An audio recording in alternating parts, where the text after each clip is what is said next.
You are giving just training in Labasna for the IAS probationers.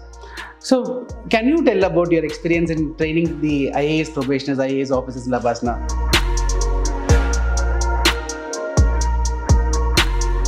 We would like to know about your chess story, from where it started. So, like every child, back then I was also going for cricket training, the YMCA.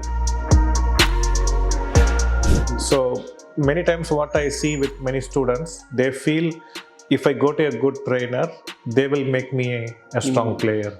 So, I don't have much of a role. The chess is more of, I sit for 2 hours, 3 hours. I also read somewhere that this also exerts a lot of calories, it burns a lot of calories. Is it so? Yeah. We burn a lot of calories. So I think I should start playing more number of chess. Hello all, welcome to Officers Podcast. If you want to succeed in any field, you need a goal. And you have to put your hard work to achieve that goal. And most importantly, you need discipline. Every day you have to hard work. But along with this, there is one more important ingredient, that is the role of a coach, role of a mentor. Be it any field, the role of the coach is very significant.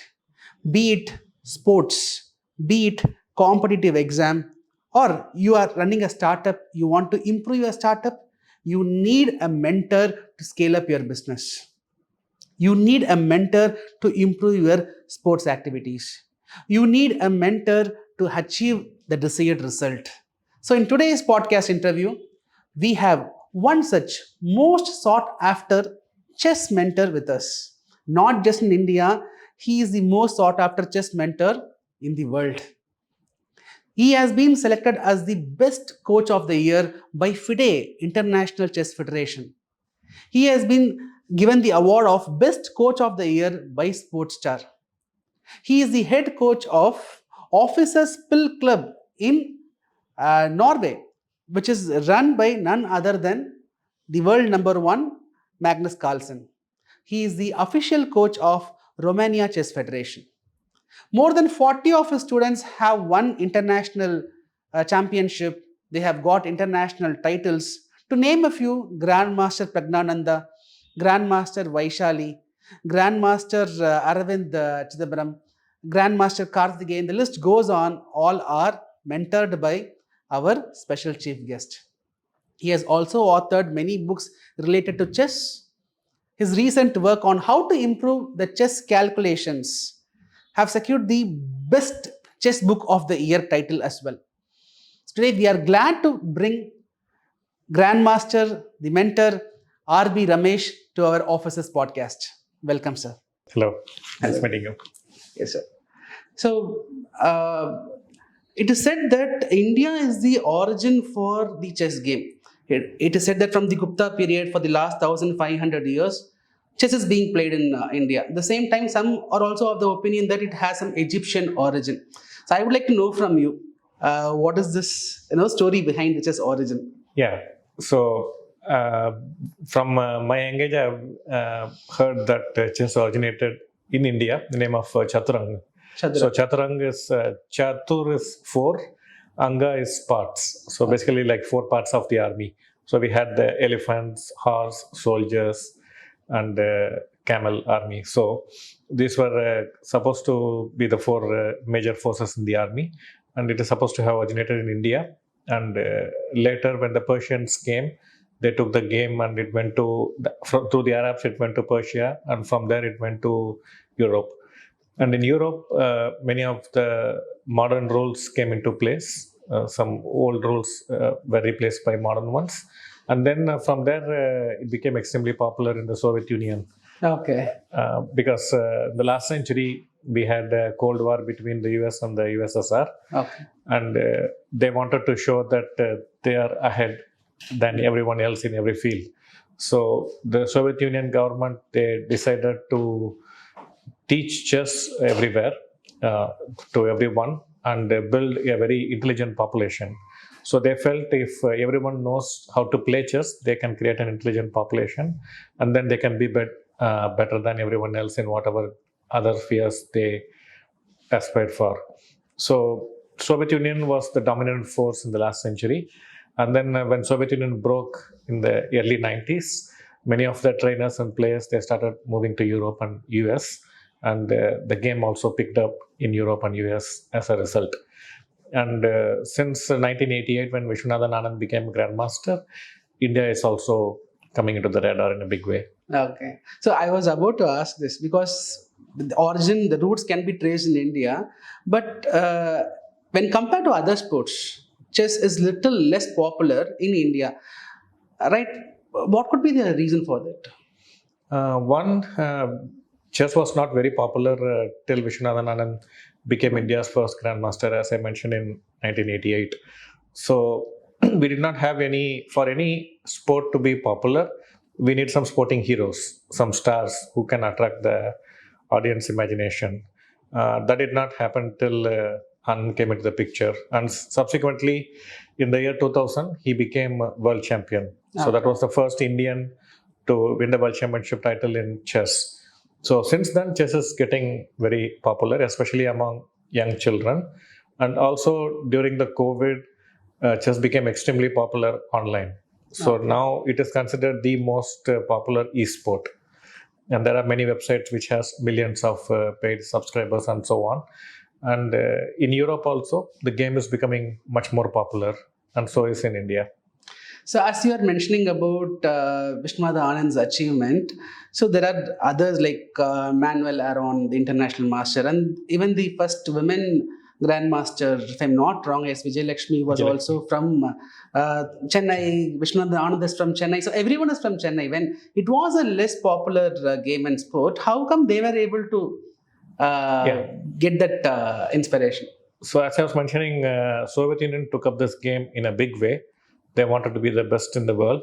And as a result, the first 12 of the 13 world champions were from Soviet Union.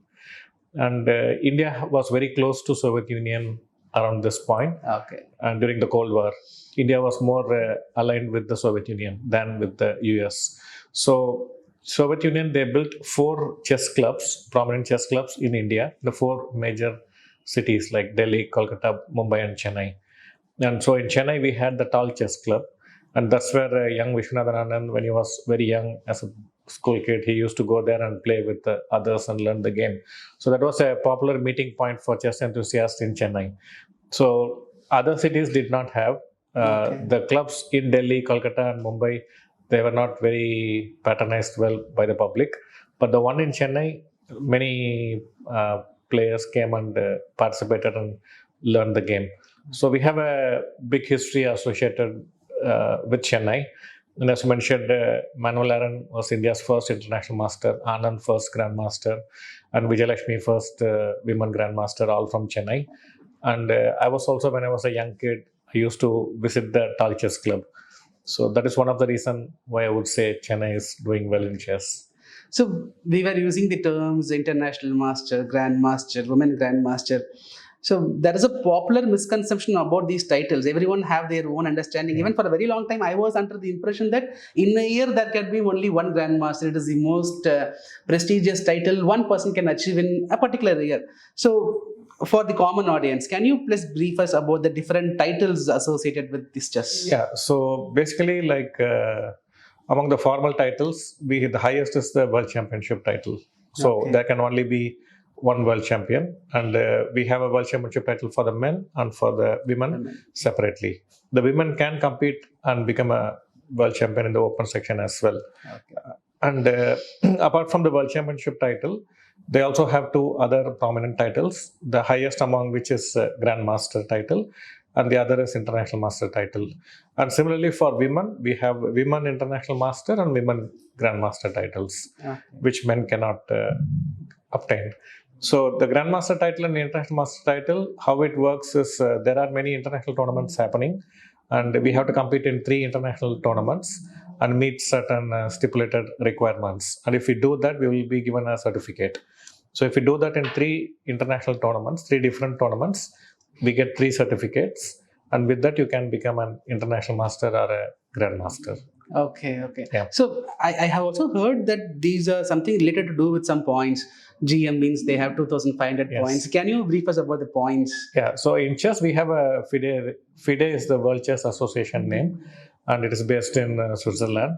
And they have their own international rating system, by which all the serious chess players, they have a number assigned to them, which is called the rating. And this rating keeps fluctuating after every game. So whenever we win a game, our rating goes up.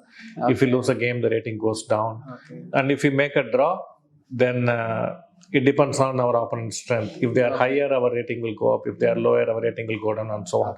So basically, this number keeps fluctuating on a game-to-game basis. Okay. Yeah, and to become a grandmaster, you need to touch 2,500. Okay. To become an international master, you need to touch 2,400. Okay. Yeah. So you yourself being a grandmaster, former Commonwealth champion. So we would like to know about your chess story, from where it started, your schooling, your graduation. Can you brief us? Yeah. So like every child, back then I was also going for cricket training at the Okay. YMCA, and around 1988, mid 98, 88, I had a head injury because of playing cricket. The ball came and hit me in my head. Okay. So I was taking a short break, and that's when coincidentally Vishwanathan became a grandmaster from India. I read it in the newspaper, and I was very inspired. Then I asked my father if I can also become a chess player, and he readily supported. So that's how I came to chess, thanks to Anand becoming a GM. Okay. And then, as I mentioned, we had this tall chess club. So I used to go there and play with other players, and my interest From which grew. age you started? I was 12 years old 12 years at that point. Okay. Yeah. And then I started playing in some competitions, and I started doing well. Then I felt maybe I can be a good chess player. So back then, chess was not considered a profession. So I was just playing competitions for fun, and it was nice. And then I started winning state and national championships and so on. Then I started representing India in World Youth Championship, and subsequently became an international master in '96 and a grandmaster in 2003. I played a couple of Olympiads for India, and was Commonwealth champion in 2007 and British champion in 2002. So it was a reasonably good career as a player. But around this point, I was also feeling like most of the learning was happening through trial and error. So we were making a lot of mistakes and trying to learn from them, which is a very inefficient way to learn, and also a very slow process to learn. And when I looked around, I felt other players are also in the same boat. So they are also not sure what mistakes they were making, and how to learn the game in a more efficient manner, and how to overcome their weaknesses and so on. And there were no coaches around in India back then, and we also did not have the computers, internet. It has not yet come in India. So it was a very slow and painful process.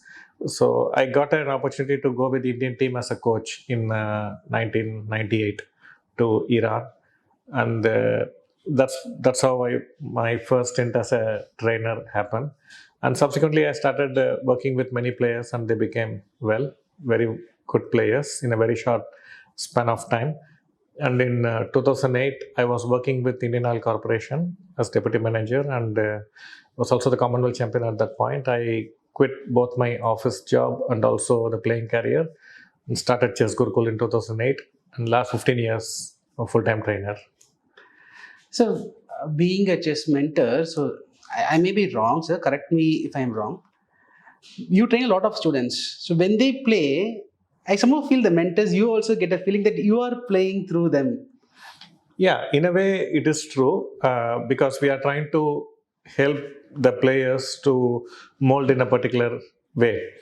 But the thing is, like, if we try to mold the students in our form, then it may not work very well, because everyone has their own personalities.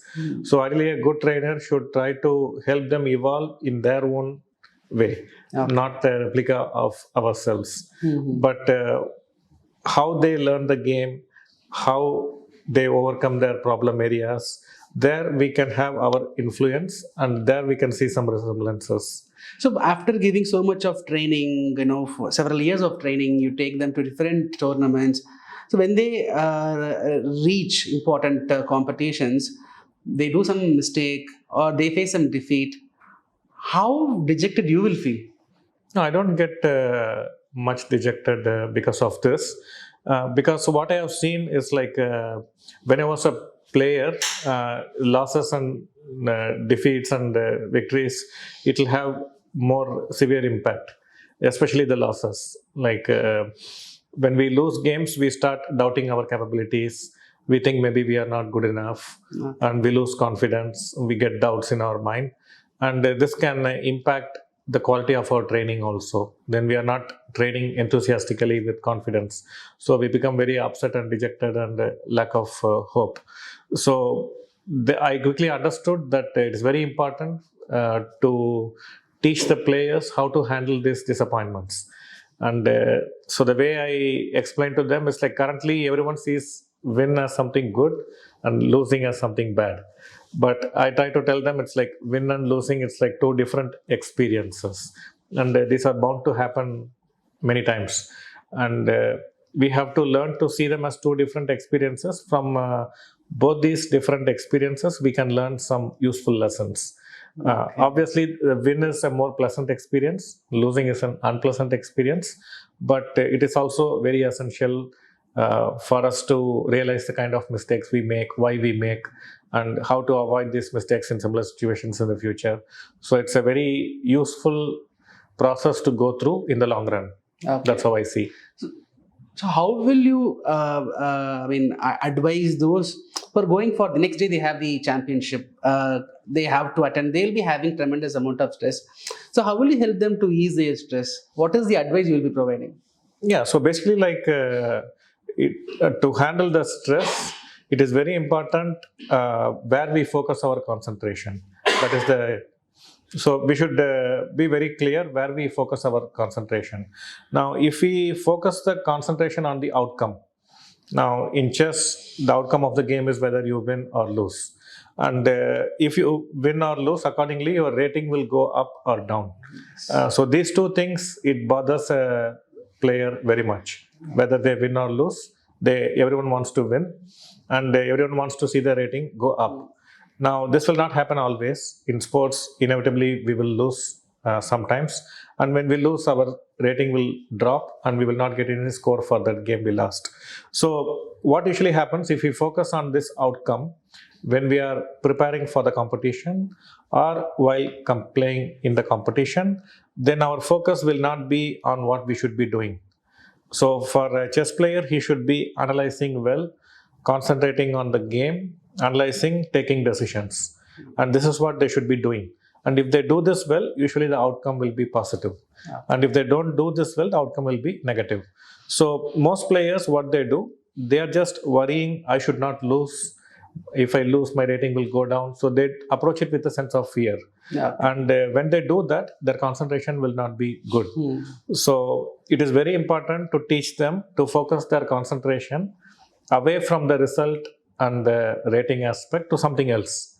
So how I tell them is like, imagine if you are in a restaurant with friends and they are playing some background music in the restaurant. So we are focusing on what each of us are talking with each other, not on the background music. So all this tension, fear, doubts, they should be like a background music. They are there, but we are not focusing on them. We are focusing on more important thing, which is our performance. Okay. So teaching them to concentrate on the job at hand. So this way, they are keeping their mind busy. And if their mind is not busy, they will start thinking about if I'm not talking to anyone or not listening, then I will listen to the background music more. So Okay. we should keep our mind busy on something productive. Okay. So, as a coach, you are going to give equal attention, equal training, same strategies for all of your students. But very few they are able to do exceptionally well. They become, grandmasters, international masters. So, what differentiates between these Yeah. students? Yeah, so the critical aspects in my view, there are few. First is passion, the interest, the love for that activity. So if they have to become good chess players, they should really like the game. So it should not be like, because if I do well in chess, I can make more money, or I can get a good job, or I can become popular. So for many, this is the main motivation. They don't really enjoy the game itself. So the first important thing is they should really love in which area they are trying to excel. So with my students, I expect them to love chess wholeheartedly. Okay. And that also means, so usually what happens when we are trying to learn something, we like certain areas, we don't like certain areas. So for example, I remember when I was in school, I will like certain subjects, some subjects I will not like. So when that subject is taught, my concentration will not be in the class. So I will think, oh, this is boring, I don't like this. Or some subjects I will feel I'm not good. I will think, okay, my math is very bad. I'm bad in math.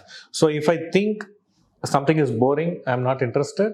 Or if I think I'm not good at something, then I will not concentrate well. I will not put a good effort to learning that. So I tell my students from the beginning, since you are aspirational, you want to achieve something big, and you claim you are wholeheartedly loving this whole game, then you should not have areas which you think you don't like. So everything about the game you should like. So there is no like I can choose what to like and what to dislike. No, you have to like everything about the game. And the other thing, wherever you feel you are not good at currently, that does not mean you cannot learn it through good effort. So you should be willing to learn things which you are not comfortable learning, and which you think you cannot learn. Even those things you can learn if you put a good effort with good concentration. So basically everything is learnable if you are interested to learn and if you put a good effort to learn. So this I make it very clear. So the children, they don't feel I cannot learn anything. So they know very well, if I am not good at something, I can work hard and learn that. So this interest to learn is also very important. And the third is hard work. So by hard work, I don't mean more work. So it's not like you do some activity for many hours. So normally they don't say more work, they say hard work. So how I explain this to my students is like, if let's say I take two small objects and I want to build my hand muscle, and if I do this for 10 hours, now you can say for 10 hours, if I do my hand, no, it's not going to become strong. But let's say if I try to push the wall very hard, now the wall is not going to go anywhere. But because I really try very hard, and if I do this for 20-30 seconds, maybe 3 days 3 times a day, in 1 month, I would have put a lot of muscle. So it's not just the outcome, but the effort, the intensity of the effort. So when the student wants to learn, one, they should really enjoy learning. They should enjoy that activity. They should believe they can learn, and they should put a very sincere effort at learning. So this is hard work in my view. You are fully involved in that activity. I see a lot of young kids performing much, much better when compared to the other adults. So, world number one Carlson is getting defeated by Pragg. We see others, Vishwanathan, we see Hikaru, a lot of other players. They have that passion, they have their interest, they have their hard work. Along with that, they have their experience as well. But these youngsters, they are able to win against them as well. So how it is possible for them? Whether just more suits the young guys? Usually, like when we are young, we are more adventurous, we are more daring, and we have less inhibitions, less doubts in our mind. And as we grow older, so because of all kinds of different experiences we go through, we start developing self-doubts, and we start putting limitations over ourselves. We think, I can do this, I cannot do that. This is easy for me, this is difficult for me. I like this, I don't like this. So we start building this kind of strong opinions as we grow older. And the young children, they have not gone through many experiences. So most of their experiences are positive because they are reaching new milestones. It's like you get first rank in the second grade, third grade, fourth grade. These are not very difficult thing compared to MBBS, but they are only having positive experiences. So they have more positive and less negative experiences. So they're generally very confident and they believe themselves. But seniors, they know their limitations, or they have created many limitations in their head. So that gives an edge to youngsters, I would say. So let's assume I am developing more interest towards the chess at this age. So if I want to play well, if I want to participate in the international competitions, another side I see youngsters with so much of positive qualities, they bring them so much of fear, which it is making me whether to think whether shall I pursue with this professional playing of chess. So what is your opinion? Someone of my age, can we start aspiring to become a grandmaster? No, there's nothing wrong in aspiring to be great in any field, but for that corresponding effort is required. So many times what I see with many students, they feel if I go to a good trainer, they will make me a strong player. So I don't have much of a role. So typically it's like we go to a salon, we just sit in the chair and the barber does all the cutting. So, and then in the salon we don't have much role when everything is happening. So many students have this attitude. They feel my role is not very important in this. My role, whatever I'm taught, I have to listen and try to learn. That's it. And it's up to the trainers to make me good. This is a very incorrect attitude. So the trainers can only guide, show, motivate, inspire, and transfer knowledge. But the learning should happen effectively in the student's head. Okay. For that, they have to be a very, very active, attentive participant. And so the role of the student is predominant. Okay. So irrespective of the age, everyone can irrespective aspire, of the but age. The effort is most important. So if you can, usually what happens when we are getting older, we have to think about getting a job or getting married, buying house. Yes. So we have responsibilities and so on. But when we are young, all these are taken care of by the parents. So we don't have other responsibilities. So we are emotionally, mentally free to pursue our passion. Yes. But as we grow, we have other responsibilities. So this will take away time from learning that activity. So that was my next question as well. So you gave me the lead. See, other sports, let's take cricket. Even if I'm not becoming the most sought after cricket player, there are other avenues where I can engage myself. I can be completely devoting myself for cricket. That is, my livelihood is taken care. I get some kind of salary, or maybe because of the other perks which I get. Also, I need not think about my job aspects or government. In other sport, I win something, government is giving me government job, they are giving leave and I can go and play. So what about chess? Whether government is giving such kind of support, or what are the other avenues of by playing chess? So there are many things in this question. So one thing is like regarding government support. Earlier, when I was young, so I was an international master and I got a job under sports quota in public sector companies. Initially, I was with Indian Bank and subsequently I went to Indian Oil Corporation. But in the last few years, that has stopped. So the public sector companies are not employing sportsmen. And the good thing is we have other activities related to the sport. For example, if you take chess, now there are many websites, many YouTube channels where they are publishing videos, they are giving live commentary for tournaments through websites. Yes. So there are authors, people who are writing books, who are producing video courses, who are becoming trainers, so who are organizing competitions. So associated activities have grown. So players who are not very successful, they can branch out to other areas related to the sport itself. Now regarding the government, like the Tamil Nadu government has been giving many cash awards to international achievers. Whenever we achieve some international titles, they are giving cash award. And at the central level, they are having Arjuna Award, Dronacharya Award, and so on. They also have cash award schemes for international medals. I don't think beyond that the government can do. Hopefully, we will get more private sponsors to organize chess events and also to sponsor players. Okay. So if we take cricket, for example, there are different formats. What I know is we have test match, we have one day international, we have T20, now IPL. What are the different formats is there in chess? Because what I was knowing is some classical game which will go for entire day, will go carry forward for next day, and now in various the online platforms, I see blitz, bullet, rapid.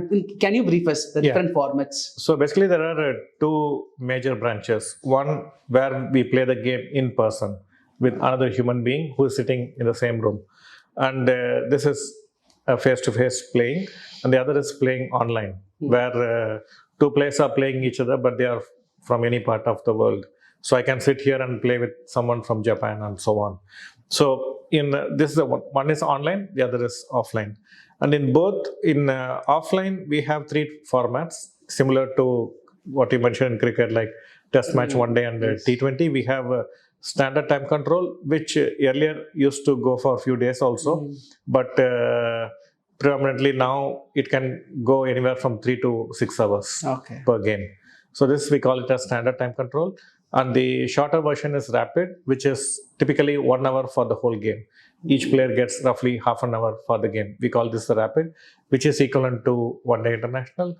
And the even shorter format is blitz, which is typically 5 minutes each for the player. So in 10 minutes, the whole game will be over, which is like T20. Okay. And in online tournaments, we have even shorter time control, which is like bullet, where players get only 1 minute for the whole game. Okay. 1 minute each.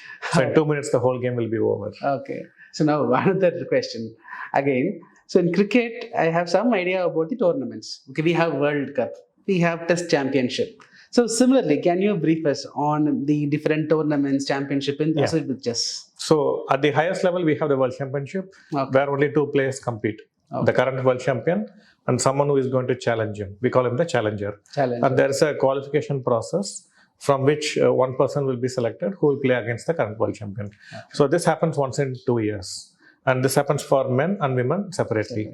And then we have the World Cup. So the World Cup is where around 164 players from the top players from around the world, they compete in a knockout format. So the losers, they get eliminated.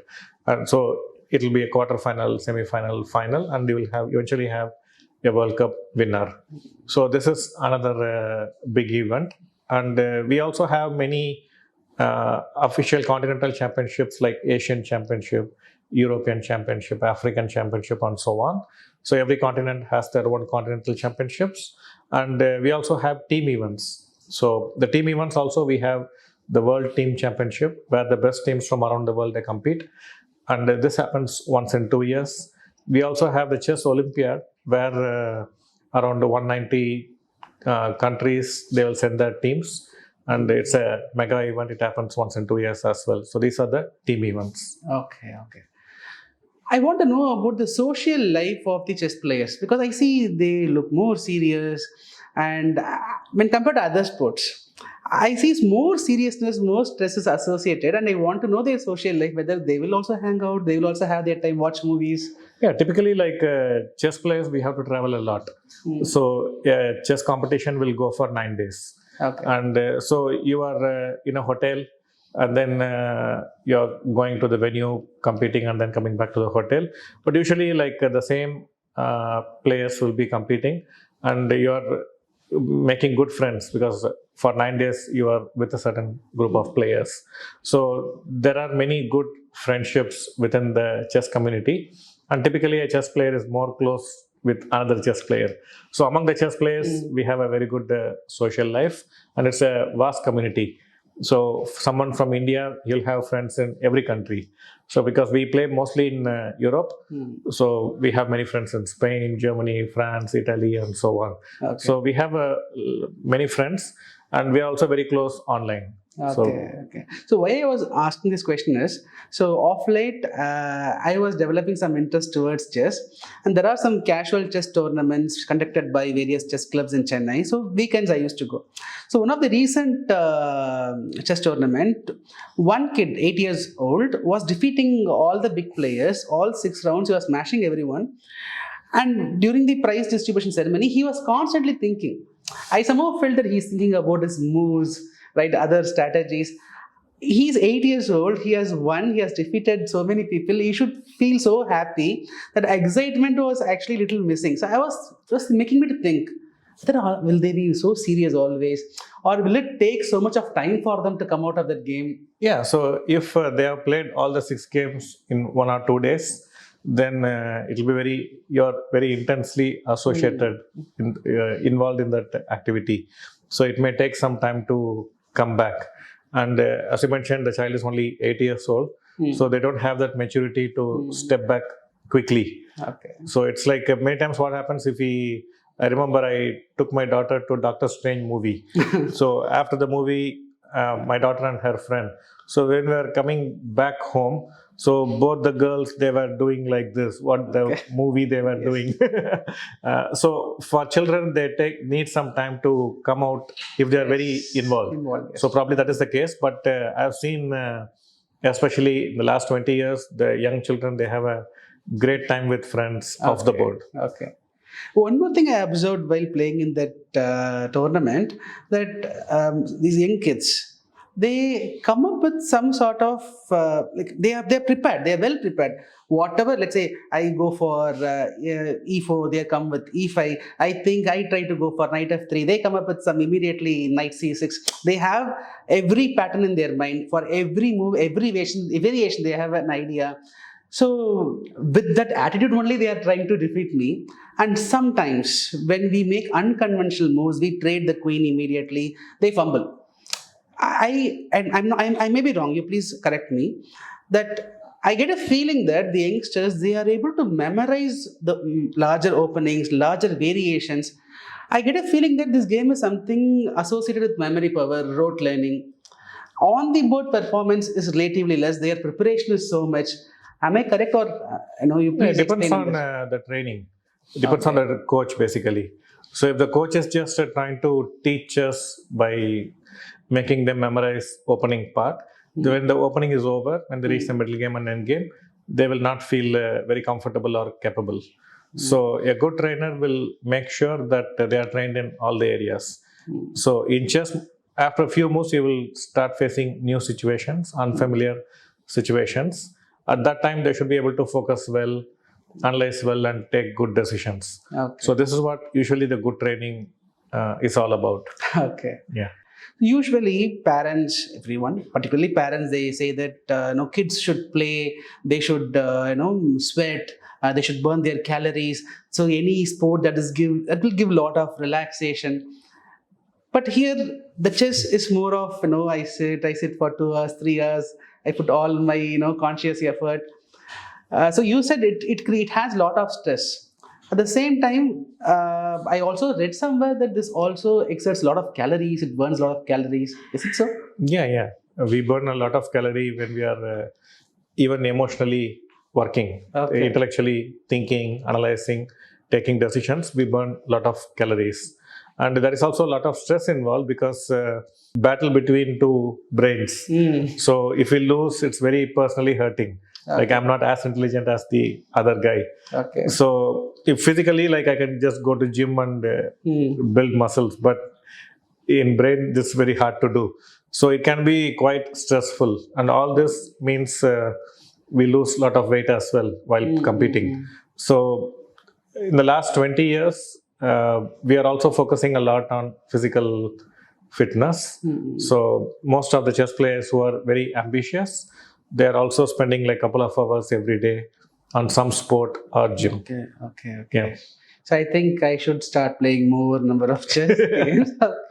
Right. So now we also know that you are giving chess training in Labasna for the IAS probationers.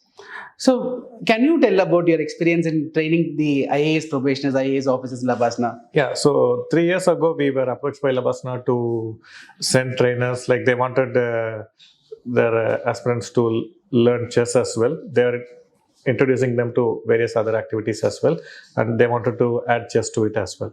So they approached us and we sent our trainers to go and stay there and give training for 3 to 6 months, so in 2 batches. and I also go there every year and give some lectures for a day or two and then come back. So it's basically on a volunteer basis. They are trying to introduce them to various activities, sports, yoga, meditation, swimming, and so on, horse riding. So a lot of activities are offered, and on a volunteer basis, people choose to choose chess or not. Generally, it's a good experience. There are many young IAS officers who want to learn chess, and they believe it can improve their strategic thinking, analytical skills, handling their emotions, generally be more intelligent. Decision making, help us to read the opponents. Yes. No, it's like I would say chess is like a mental gymnasium. So in a physical gymnasium, you take care of your physical needs. Yes. Chess can take care of your mental and emotional needs. Okay. So my final question for you, sir. What advice do you like to say for someone who want to, improve their chess, youngsters, adults, who wants to improve, who wants to take a professional chess playing? What will be your advice? No, generally, like not just for chess.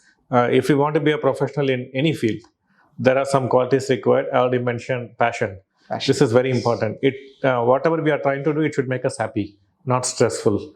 So we have to enjoy that activity wholeheartedly. And when we perform that activity, when we trying to learn that activity, the learning also should make us happy. We should not get bored by that. So that is very important. And also you have to be very devoted and dedicated. You cannot have too much distractions. And if you have too much distractions, it can take all your positive energy away from whatever activity you are trying to excel. So staying away from distractions is also very important, and especially these days when everyone has mobile phone, tablets, computers, and so on. So how we handle the distractions is something very crucial, I would say.